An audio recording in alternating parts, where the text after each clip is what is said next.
Hi, I'm Slinkachu. This is my flat stroke workshop stroke rubbish dump.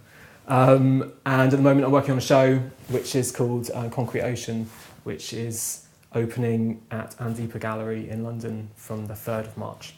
So I'm working on installations and bits and pieces for that. All the photography is already finished, all the street stuff that I've done over the past few months and last year. Putting the stuff on the street, one of the ideas that I like is that people really will, if they find them, if they're lucky enough to actually spot them, is that they will take them if they see them. Not knowing at all why they're there or who's done them or anything at all, just being like a kid finding. I'd love to be there if a kid found one or something. It would be the most amazing thing, I think. And I think back to what I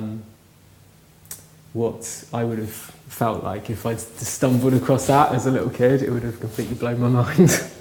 I used to love stuff like that.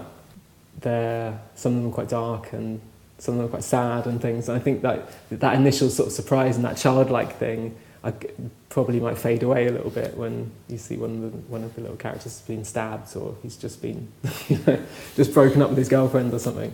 You initially think it's just a box, but actually there's something else going on. It's not just a piece of litter, there's something else going on with it. And I think it's quite interesting to sort of explore the different types of litter and packaging and all this stuff you see around you and think, well, what is the analogy for what that would be?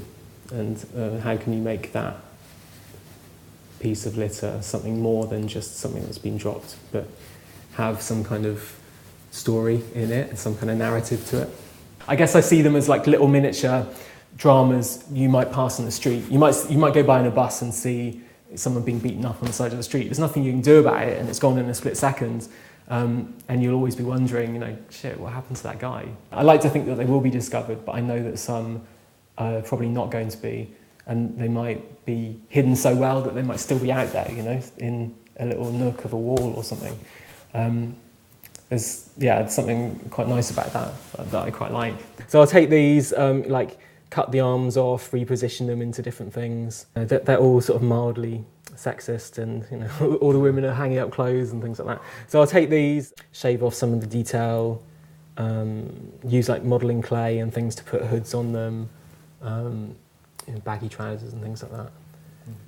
Okay. And then paint them. It's not too difficult really. I did a thing for Bhopal, like an installation for the chemical.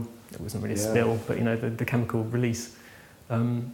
And it is nice to be able to do those kind of things because you sort of think, well, you've got an opportunity now to do something that can help people.